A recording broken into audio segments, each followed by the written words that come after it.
That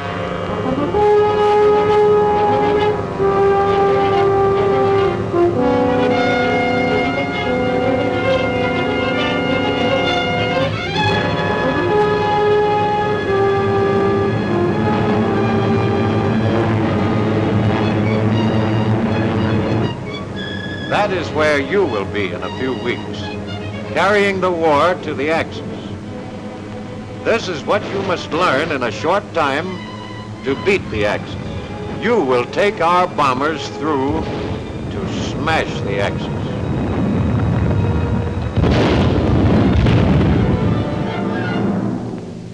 You, and the guy sitting next to you. And you, and you, and you. Every man in gunnery school must want to be a gunner. Otherwise, he'll waste his time and ours. Every man must want to get into this fight, win it, and finish it.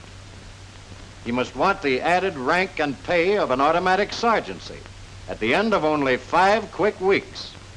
He must want his badge of courage and skill, the gunner's wings, which prove him a flying fighter.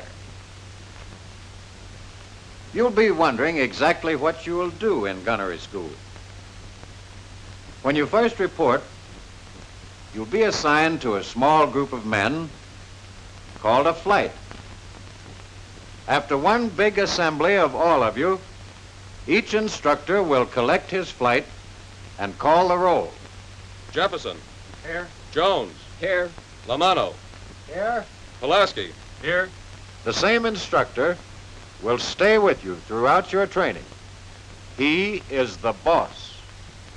He will take charge of every hour of your training. His job is not to pass you or eliminate you, but to teach you. To see that as far as possible, every man in the flight understands his job and becomes a first-class gunner. Your instructor will report on the progress of each hour spent by each man. A daily progress sheet will record his report on your work hour by hour. You will be wondering what the hours on this chart stand for, what you will be studying during the time to come.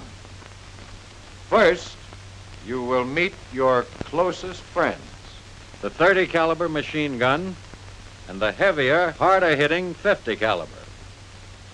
You will have to be intimate friends with these guns so that you can call them by their first names: bolt, barrel, cover plate, lever, slide, spring, pin, and stud.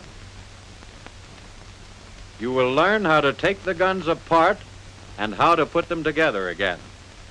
You will learn what each part does in succession when the gun is fired.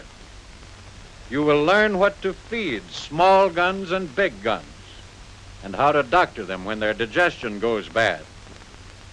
And after you know your guns and what happens when the trigger is pulled, you will learn about the path of a bullet's flight. Now, the instructor will show you that a bullet flies a curved path. And you will have to find out why if you want to shoot straight. The problem of hitting a target with a bullet that drops and drifts will bring you to the question of sights. You will make the acquaintance of ring and bead sights and reflective or optical sights. Your introduction to sights will bring you to problems of sighting at a moving target. A gunner uses his sight to figure how much faster or slower than himself an attacker is flying. The instructor will show you how to estimate the apparent speed of an enemy by how long he takes at a given range to fly across part of your sight. During these same beginning hours, you must get the feel of your finest aerial gun platform. the power-driven turret. For several nights, you will have a chance to get used to different kinds of turrets mounted on test stands. You will move the guns as if you were tracking an enemy fighter. The feel of the controls will become easy and natural.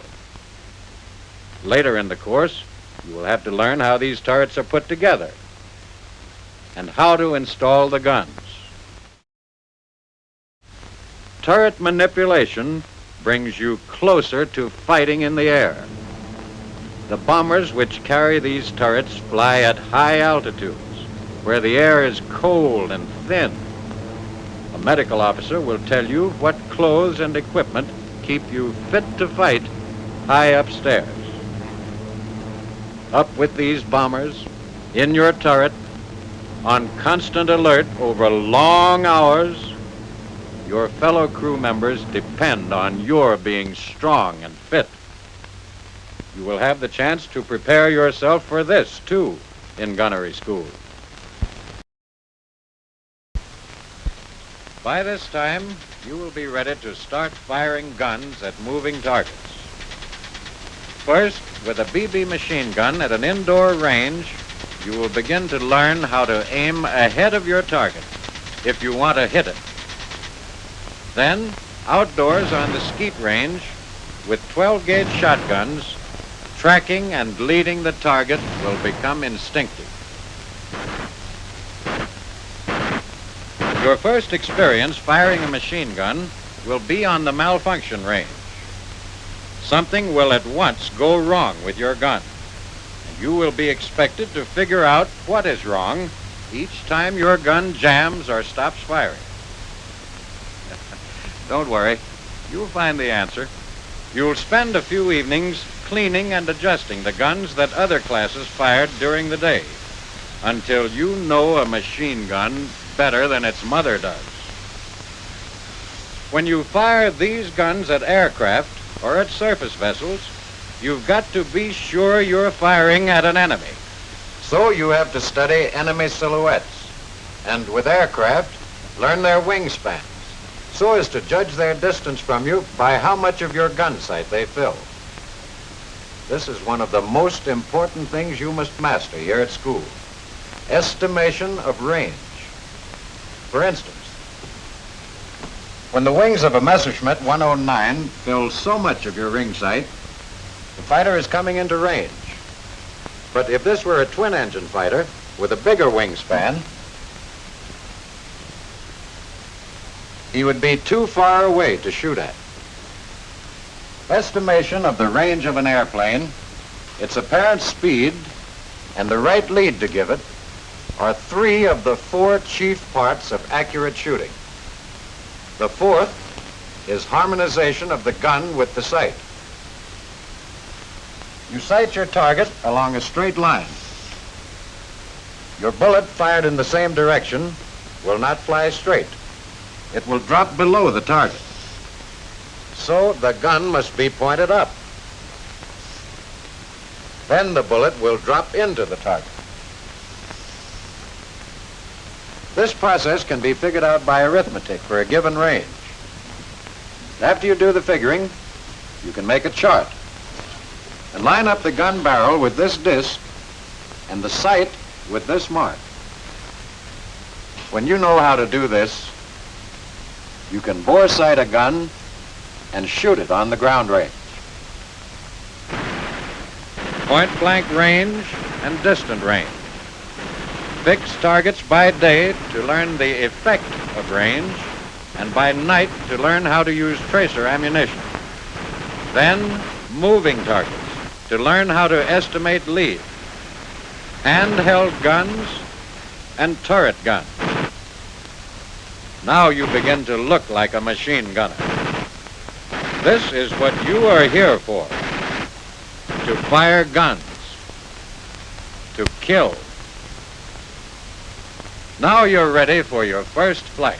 You take your life vest and your parachute and your goggles and helmet with earphones, and when you look like this, you climb into an airplane and take off in flights for the aerial target range. On the range, you will fire at a target towed by another aircraft. The target will first go at the same speed as your airplane, at different ranges. Then your airplane will go faster than the target, and then slower. You will cross below the target and then above it to test your judgment of lead, range, and speed. But this air firing won't take up all your time. The rest of the day, you can practice turret maintenance and gun installation. Back in the classroom for further study, you must learn visual signals needed for communication with blinkers in International Morse code. In a darkened projection room, entertaining trainers are used to improve your shooting at moving aircraft targets shown on a screen. This will give you good practice and a lot of fun finding out how to lead a fighter coming in for an attack. At the end of your course, you will fly in formation to practice gunnery control and gunnery tactics. 2 AT-12s, upper green quarter, 1,000 yards. All gunners on target.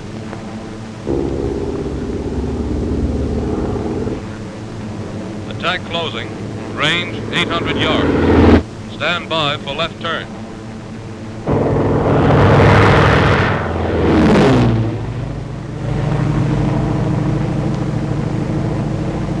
This is only make-believe, for practice. But when you have learned it, when you have learned your academic work, when you have scored high enough on ground and air targets, when you have passed your final examination and received your gunner's wings, then it will not be make-believe anymore. Then the success of a mission will depend on you. Then you will have to be good. You will have to be a gunner. Whether you will be or not is up to you in the next few short weeks here.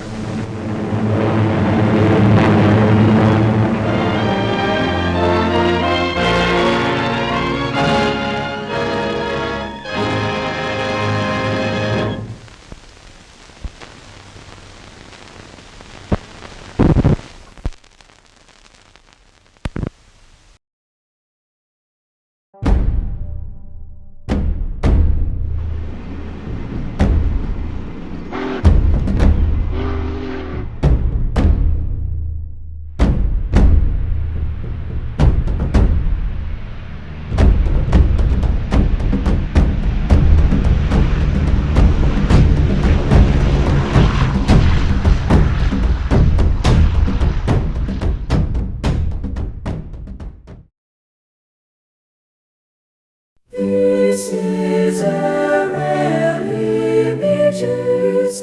Hit the button and subscribe.